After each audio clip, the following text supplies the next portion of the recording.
Luca, would you like to introduce our guest? Yes, Bruce, we've got, what's your name again? No, it's Keagan York. He's our latest guest on Mothcast. Welcome, Keegan. Thank you. Thanks, So Adam. I will introduce you as probably the person that's sailed more boats than anybody that I know, maybe. You've sailed quite a lot, certainly all the Skiff classes in Australia, and you've got a Moth. You've done a fair bit in sailing, so we thought I'd bring you on and have a bit of a chat. I'm happy to. Yeah, look, I guess we'll probably start with what you're arguably most known for, which is your 18-foot skiff sailing. How did you get into that? How did it all start? 18s. So being like any kid back in the late 80s, early 90s, God, now I sound really old. The 18s, we had the Grand Prix circuit. Sorry, I just got a hair in my mouth. On the 18 circuit, and my cousins, David and Brad Gibson, were in it, and there was a whole bunch of cherub sailors that were probably about 5 or 6 years older than me that just were my idols growing up, like Andrew Hay, Stephen Hay, Dave Gill Ewings, and those guys. So all I ever wanted to do was sail 18s. And then being from the family sailing business, I was always around sailing. So, when I finished cherubs when I was about 16, 17, and the guy who I sailed with lived out west. So he sort of wandered in and out of whether he was sailing. And so I started filling in on the 18s. I had sailed with Phil Barnett on the Xerox. I think that was my first sail. And I sailed with Brad on the Tip Top Sunblessed a couple of times. I sailed with David Witt on the Lucasade down in Canberra. And this was all the Grand Prix boats, yeah? These are all the Grand Prix boats, yep. And then I got a full-time role the following year. I think I was still 17, sailing with Flipper, Michael Carter. And sort of, we were sort of half Grand Prix, half out. We didn't go to every event, but we did Adelaide and Port Phillip Bay and stuff like that. And I was just hooked. I was 80 kilos, wringing wet, trying to be in the bow of an 18. No muscle tone or anything like that, being a steerer all my life. And, just had an absolute ball.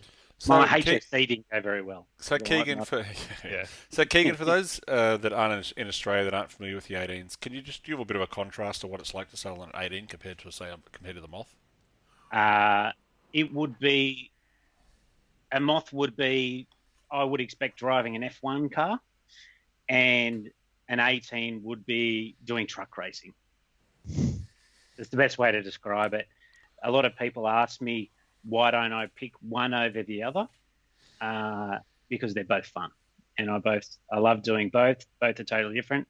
I love Moths because I'm shit at it and I hate being shit at things. So I just keep trying. And the 18 suffers a fair bit just because we don't sail enough, we don't practice, because usually I'm out in my Moth or I'm at work. So you've gone from being a crew, or ultimately a bowman on the GP boats. When was the first transition to skippering the 18?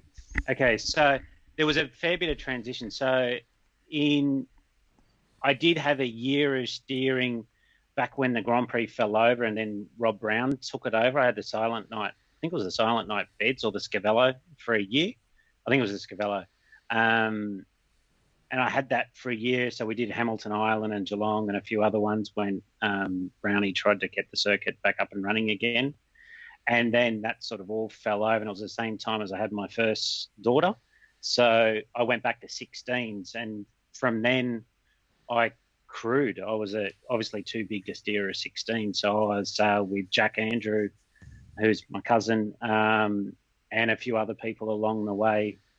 And I would have been a crew for probably the next 13 or 14 years. And then just by chance, one day I got asked to fill in on an 18, and I did.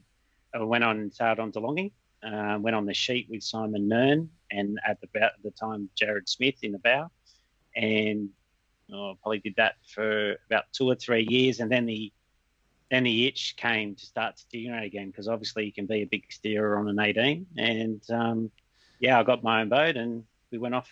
It's been like that ever since. So what does an 18 campaign look like contrasted to a Moth campaign? So how many, because you're primarily club racing, I think, Yep. so there's just essentially Sundays. so one club on Sundays on on Sydney Harbour, dodging every man and his dog out on the harbour. How much boat work, how much training, how much practice? What does an 18 campaign feel like? Okay, so you got contrasting between us and Honda.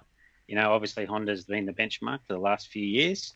I think they said they hardly trained last year, and they did 33 practice days, I think it was. In our Compass campaign, we've done one practice day in 7 years. So that was only because we got the Fiji a day earlier than everybody else, and we wanted to sail in Fiji. So that was 4 years ago. And otherwise, we have not had one practice day. So your racing's you're practicing, yeah? That's pretty much. That's how we treat. We treat Sundays as just development, and obviously we still want to win, but there's not the main focus is not winning. The main focus is just trying to do everything right, hoping that the boys turn up because the rock stars that they were or they are. They got asked to sail in lots of different classes of boats, and as Matty gets paid to do that sort of thing, he was quite often not on the scene. So is that the common way, MO, the way things run for most 18s in Australia? Just turn up on the Sunday, race the Sunday. How does your development happen and all that sort of stuff, like actually gear development and boat work? Okay, so I'm obviously in the Michael Carter and the Nick Daly program with, as opposed to everybody else's with Norths. So typically Nick and I will, while I'm driving, have my 45-minute drive to work each morning. I'll usually call him on Monday or Tuesday and talk about how the race went, what I'm thinking on rig plans, and if I think there's any other tweaks. I usually speak to Nick a lot more than I speak to Flipper, because if I get speak to Flipper, I get stuck on the phone for hours. But yeah, we not a huge amount. I usually try to set the rigs and everything up pretty early in the season, and then it's just pretty much all boat work. All crew work and that sort of stuff. Like since we've put the black boat in the water, even the one before that, we were always fast. And how many hours of boat work? What does that include? Do things break often, or? Our boat's been pretty good. We're pretty bulletproof. There's a couple of little things that sort of let go, like any boat, a little bit of maintenance. And 18, you could spend at least 5 hours during the week doing boat work on it. Mine varies. I think we usually try to do it where I'll try and chip away, do a couple of days work from home on a Monday or Tuesday, and go and do some stuff on the boat. That will probably be 3 or 4 hours, and then we'll probably get down the club a little bit earlier on the Sunday morning and try and do an hour or two there. But that's usually rig tuning or something like that. So as the owner, skipper, driver, bottle washer, chef, your crew turn up on Sunday, sail, don't really do much boat work, turn up the next week. Is that the way it tends to work? It is for our guys, because I live fair way down south and they live fair way up north. So I don't really expect them to do much. They do help out on the Sundays. Sure. And I will have our chats during the week and I just keep asking what the reading lists are.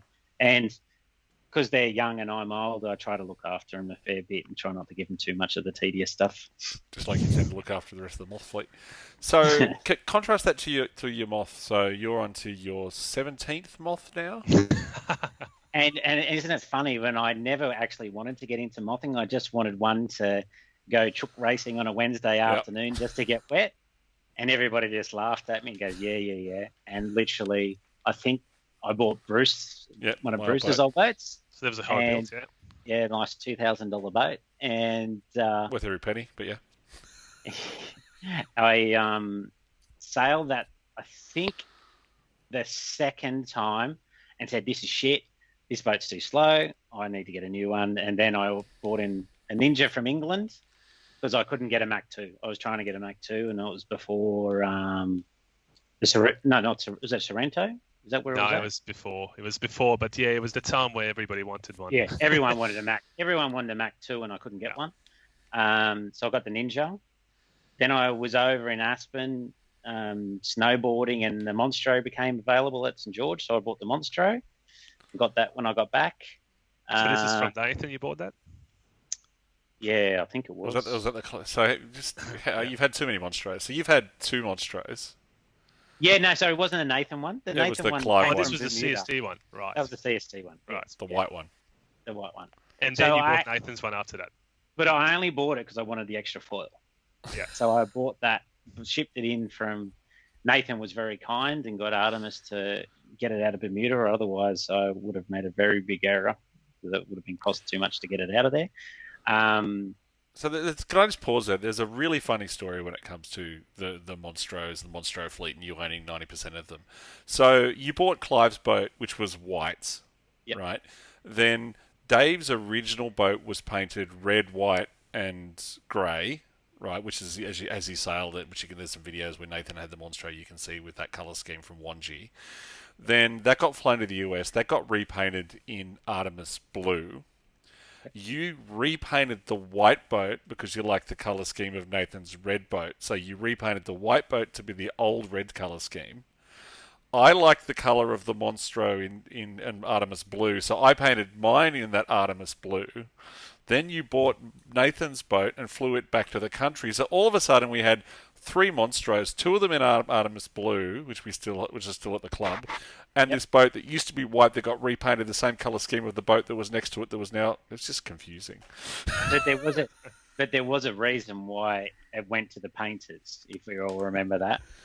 When it flipped, it nearly flipped off Captain Cook Bridge. Yeah. Yeah, so that's funny. But I think it's funny. Like you can never follow which boat was which unless you're actually involved in it. It's just hilarious. Yeah. That's right. So that was your Monstro days. So then after that, what was next? The Exocet, the yellow boat. Yeah. I loved it. I didn't like the colour at the beginning. I was lucky. I got it off Dave Hyvey. I think a couple of people had fallen out of buying it, and I was like the 3rd or 4th bidder. Brexit was during Brexit, so the Aussie actually gained some value. Hang on, and it just the start of all Brexit or worked the out. end of Brexit? The start of Brexit, 2018. Yep. Yeah, late 2018. Yeah. And I just did everything I could to get it shipped in as quick as I could for the Australian nationals and the States. I think I set it up 3 days before the States, jumped on the boat, no settings, and just went, holy shit, this is easier to sail than my Monstro already. And I think I did okay up at the nationals. I won a heat, which shocked even me, I'll tell you. So, You did yeah, well. and it was amazing. And when that boat sailed past me on Sunday while I was in the piss, I was don't know if I was regretting my decision or not. So what was after the green Exocet? Yeah, so I got a kebab or a Bieker turned up. You're missing one. Something before that, Keegan. When? You got a Mark II, didn't you? Oh yeah, that was the COVID project. Yeah, so one of the 18 guys. One of the Oracle boats. Yeah. Yeah, one of the 18 guys owned 2 of them, and I picked it up for 10 grand and potted it around the house because I knew I wasn't allowed to go anywhere. So I cut the wing bars and the compression struts and did all that stuff. Sailed it 4 times, and then sold it to a mate's daughter up in Belmont. Yeah. And then obviously the Bieker after that, which is what you've currently got. Yeah. So out of all those boats, how would you rate it? You know, which one is the best built? I'll give Obviously you the red one. Obviously the first one. Which one's the best built? Which one is the fastest? Which one do you like the most? Okay, the Exocet so far, hands down. It was just I've only sailed the Bieker 3 times, and I've done probably an hour and a half in it in total. Exocet is it the best built or solid as a rock? And obviously, I'm not easy on my boats, so I can stand on the side of it. No, I won't say I jump on the foils to try and get the boat back upright because I swim a lot. But yeah, besides, I think when Dave got that boat, it was one of the first ones with the no compression struts. So I did have, obviously being, on the wrong side of 100 kilos. I I broke the front wing bars pretty regularly, and until I got the new set for the Perth Worlds. So besides that boat was pretty bulletproof. It was just a couple little maintenance things here and there, which I'd break kickers and all that sort of stuff. But otherwise, that was a very well built boat. But the Bieker's pretty good. I think it's slippery. She's real slippery. So I think it does. As in, you slide off it easy? Oh yeah, because there's no wing bar, or yeah. I actually put some grip on the back wing bar the other day. I haven't sailed with it since,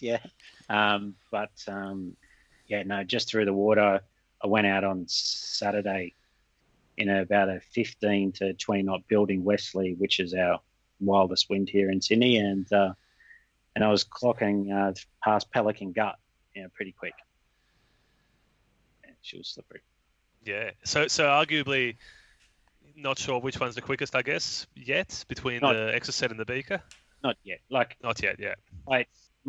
That Exocet had wheels. I don't know if it was something that Dave Hyvey did or I did. Obviously, it was a good boat because it won the Europeans. Yeah. But yeah, she was super slippery. She was really quick. I think it helped having a lot of momentum on the side of it as well. Yeah. So, okay. So look,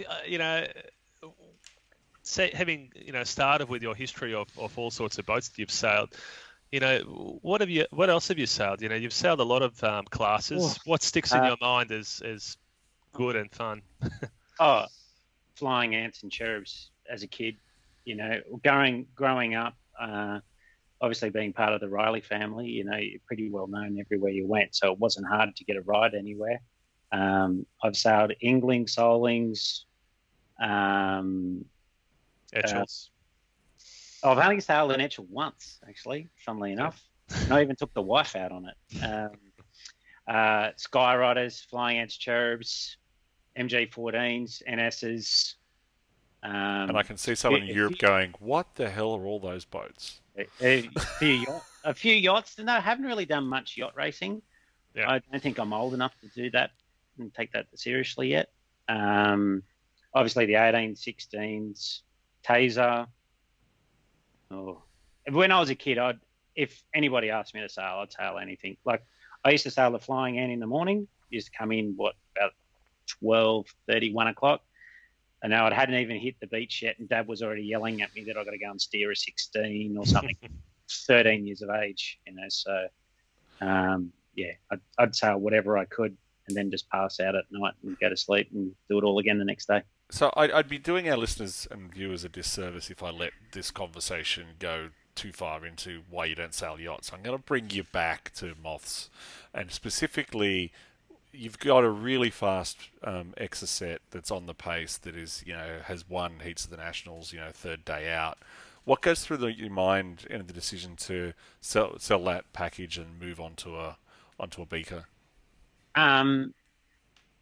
Watching Kyle Langford go past me. Having Tom go past you even faster didn't. I never got close to Tom. Actually, for one practice day, one of the practice days, I think I actually got past him, and I think that shocked probably him more than it shocked me. But then it was funny. Then he put his packed lunch away and pulled the main sheet off. Yeah, I had the foil tack at the top mark, so he got around a bit easier than I did because I nearly ran into his practice boat, his rib, and then he ate it in front of me just before the jibe. I jibed cleanly. He's managed to save it, get back up. 30 seconds later, I couldn't even see where he was. He was so far in front of me, and I was just going a straight line, and I just went, there's no moth that could seriously go that fast. So have I made the wrong decision? I don't think I have, but I think that you could just feel, actually, I'll go back. So one of the practice days over in Perth, I was probably 20, maybe 22 knots, and I was beating up on that far shore on the Gold Course. And I could physically feel I was probably sitting on 21, 22 knots going upwind with small foils on. I don't think I had the deck sweeper on. I think I had the North LA on. And you could physically feel 40 knots worth of wind running across the boat, and I didn't think that particular platform at that particular time could go any faster. And I thought with my 100 kilos, I was probably 97 kilos at the Worlds. I went, there's no way in the world that with any more momentum on the side that this boat could actually punch any faster into the wind. So that was what the deciding factor was. Yeah. The wanting to reduce the drag, the drag footprint. Yeah. And I guess the Bieker that you got at the end is very similar to the setup that Kyle had at the Worlds anyway. You know, you're running the same force and the same rig. Yeah. So no doubt that influenced your decision a little bit. Yeah, and I get on really well with Greenhouse, so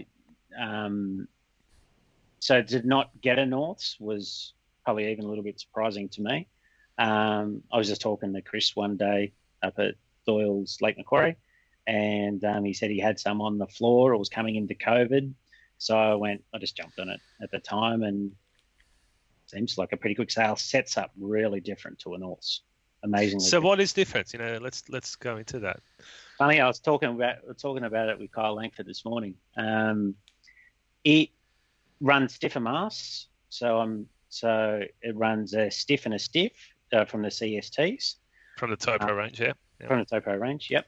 The mast stands up a little bit taller. The boom sits a little bit higher, which was a big one for me. So whenever I got a North sail, literally the first thing I did was take a knife to it and cut the back corner off and lift the clew.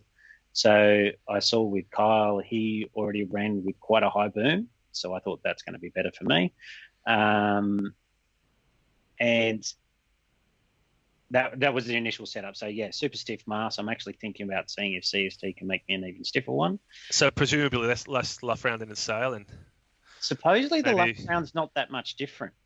Supposedly, I haven't measured it, but supposedly it's not that much different. So you must pull more Vang and Cunningham to flatten it off. Yeah. So yeah, we pull a fair bit, but I think there's not that a huge amount of difference between the masts in a stiff and a soft. I personally don't think. So I run a fairly long product most of the time to try and keep a fair bit of knuckle in the front of the sail, just normally looking for more grunt. And I know that, I've got the momentum to be able to pull on a canoe pretty hard as long as the boat doesn't break, which I haven't tested yet on a Bieker. So Keegan, given the numbers that you run from the overall package point of view, from a weight and where it's distributed point of view, you're obviously looking for power more than, for example, a much lighter skipper would be. Yeah, oh, definitely, and especially for downhill. Not so much uphill, but downhill. Yeah, I'm always looking for that extra little bit of grunt, because I like to run fairly deep, but obviously with my weight, I've got to be going pretty quick to be able to get the depth. Yeah. How do you find the depth comparison between the North and the? I think it's not too bad so far. Like, I obviously haven't really lined up with anybody to double check, but sailed at Wallara on Sunday morning in the morning Wesley, and there was a couple of times there that obviously I wasn't really around anybody, but I felt like I was running pretty deep. But time will tell. I'm not too sure, because the with the Exocet, I very rarely ran a deck sweeper because I only had a Lennon A5M deck sweeper. I didn't have one of the Norths, but I had the Norths LA sail. But I seem to like the LA sail a lot more than what I did the Lennon deck sweeper. So for those that are wondering, LA stands for North Low Aspect, which is the low aspect rig that doesn't have the deck sweeper. Yeah, with a longer foot, a lot longer length. So, so let's just do a comparison. So the Lucas of the fleet, which would you recommend, Exocet or the Bieker? The Lucas of the fleet? Yeah. Did he make the right choice? Gee, I think, I don't know, how big's his heart, He convinced me not to go out in bloody Italy that morning. That was chains. I did go out, I just came back in. Yeah, I know. And then we sat there for too long and then missed the start. That's right. It's going to be a tough boat to learn. Even not that I'm one of the top sailors, but I think an Exocet you had to stuff up to not foil tack. Yeah. Where I'm hoping I can get the Bieker to that. I think it will be, but obviously there's a lot of good people working on it at the moment. You got Kyle, you got Scott, you got Josh McKnight getting a boat. You got TB's got a boat. Goobs has just got his boat. You got Will Ryan. I know another Olympian's got a boat. So I think there's a fair few people there. You've obviously got the Kiwis. So hopefully nobody sees me as a threat, because I'm definitely not, and they give me a lot of good information. So Bieker, steep learning curve, but you think because of the lower drag profile, it's got higher speed potential around the course for someone like Luca. What about a mid to back like myself, Exocet or Bieker? Exocet every day of the week. Yeah. It's just, you've seen, I don't know, probably not, I don't know if you've seen it or not. Wazza sold his Bieker and bought Warren Sayre sold his Bieker and bought. He originally bought my Exocet and then quickly swapped to Rob's, and then Emma got my one, and he's sailing really well out of Wallara now and enjoying his sailing. I think probably the best way to describe it is when we were at Garda. I think it was in the Nationals, and in the Monstro with the Makita foil on, I was swimming every 100 metres cartwheeling downhill, and I saw Dave White, which I can't remember which way around. Smith White, go past me, and it looked like he was sitting on a lounge chair in 25 knots, big seas, just super in control. Not overly quick, but super in control. And I looked up at that time and just said, to get an Exocet. I tried to buy one. There is a bit of a trend, it's not just Wazza, it's also Brett Morris. He also sold his Bieker that he would have had for maybe 2 months, and he's going to a Mark II. So it is a bit of a trend where we're seeing where people are getting these boats and realizing that they're a little bit too difficult to sail. Yeah. So I think if the wing bar was a little bit further back, I think it would definitely help. Like just the normal sailor, but I mean, we sailed our Monstros, and you sailed obviously your Scalpel with G-string tramps, so it's not. You probably just don't have the safety ring around the outside, so it doesn't feel that much different area-wise to back when we had the small tramps on. Right. So Keegan, can you put your finger on what makes the Exocet such a good boat? Is it just refinement of everything over time, or is it the control systems? Is it the foils? If you had to put your finger on it, can you point to one or two things you think? Obviously, I never sailed an Exocet early. I've only ever had one, so I don't know what they were like when they originally came out. But when the dealings that I've had with Simon, especially over in Perth, because I used to sail with my big foil all the time, because I'd never felt like my little foil, I just couldn't adapt to it very well, and I couldn't foil tack very well, and a little bits on it. So when I got over to Perth, I got Simon to set the boat up for me, and then I found out that I hadn't been setting up my foils correctly, and the boat was just a different boat. Like it was always quick with the big foil on, but it wasn't with the small. And then I got it set up properly, and then from that point on, I don't think I used the big foil again for the last day of the Worlds, which was super. So was that? And was that? Well, sorry, go, Luca. Sorry, was that angle of attack? That's my question. I think it was angle of attack and also the angle of my bell crank. I think. Yeah. It just wasn't quite right. Typical me, whack it on, do the screw up. Yeah. And for those that are probably wondering what is the right angle of the bell crank, you're looking at getting the bell crank roughly at 90 degrees to the floor when the flap is in neutral position. That gives you the most reaction. Otherwise, if it's out, you're getting ultimately less speed in the flap. It actually changes the speed of the flap. You might get more or less speed at either end of the wand range if the bell crank is in its incorrect position. So that's what Keegan's referring to. Yeah. And I think I was thinking overall that obviously there's a lot of time spent on the Exocet, which will come in the Bieker. So, you obviously had Rob Greenhouse, you had Chris Rashley, Dave Hyvey, Goody and Goobs and all that. They spent so much time that it was a refined art. Everybody knew that. I'm probably getting this wrong, but the wand had to be 176 centimeters, not 177. It's sort of little bits. No, actually, I think it's 126. 126 mil was the wand length, and it had to be that. That was the maximum you could have. If you had any longer than that, your tip would come out of the water. Little bits and pieces like that, which I picked up from people along the way. And yeah, if you made a mistake, it was your fault. And I think if we sort of go back in time, just to sort of start winding things up, if you sort of go back in time, Luca, when you were running the Prowlers and all of a sudden you had Rowan and AMAC and Scott Babbage and this whole little team of Blade Rider sailors that came along, all of a sudden there's you by yourself trying to set your boat up and advance it. And then you've got a little team of 3 or 4 people, all with the exact same boats, sharing all those tips and being able to run alongside each other. All of a sudden, the learning curve just accelerates when you have multiple boats. And so I think the Mark IIs enjoyed that as well, with strength in numbers, where you could go, oh, why is Fred faster than me? Walk over and have a look how he's running his boat because you're running the exact same gear. And then that probably happened with the Exocets as well, but that has only now been able to start to happen with the Beakers because you're only starting to get those. Well, numbers. This is the single biggest downside of building a custom boat, except for not being able to get spares when you break gantries at Worlds.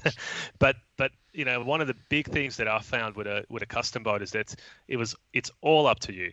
If the boat's not going right, there's nobody that will tell you, that's out or this is out, go to this setting or that setting. You have to work out everything for yourself. The good thing is that you learn a hell of a lot more about every aspect of the boat because you've literally had to learn the hard way. But it's a hard road. For me, it took me 5-6 years literally of just going through everything on the boat to get it to its optimum. I understand it's so much better now. Now if there's a problem, I can pinpoint it in a second. But it was a hard road. It's but I suppose the good thing about the Moth class, generally, maybe not at a world title if you're in the top 10 places in the fleet, but generally everyone was happy to help. Right? There isn't any secret that I will keep from anyone. And I think all 3 of us are the same. Even if you help that person go faster than you, because you'll just turn around and work out what they're doing, and you'll benefit, in the long run anyway. So people are generally super helpful. Until you get to the very that's what I was going to say. That's what I was going to say. That's what I opened with. If you listen, like I actually said, apart from the top 10 in the world at that regatta, generally everyone else will. Yeah. Everybody moth frosts. That's the simple way about it. You got, Dean Souter is probably the biggest moth frother of them all. Kyle Langford's probably close in there as well. And, Dean and I, because obviously he trains at St. George a lot of the time, even though he's from Illawarra, we would talk before going to the Perth Worlds like nearly every day. Even though he had a Bieker and I had an Exocet, we'd still get out there and go, oh, Dean, you were quicker in this area and so forth. You got to share information, and I think it's good for the class, and I think that's why the class is thriving. All right. I think on that note, we'll call it a show. Thank you for joining us, Keegan. No worries, I can go watch a footy now. Thank you, Luca. Thanks, Keegan. Thank you, Bruce. And we'll see you next time. Thanks for having me. Stop by. You're welcome.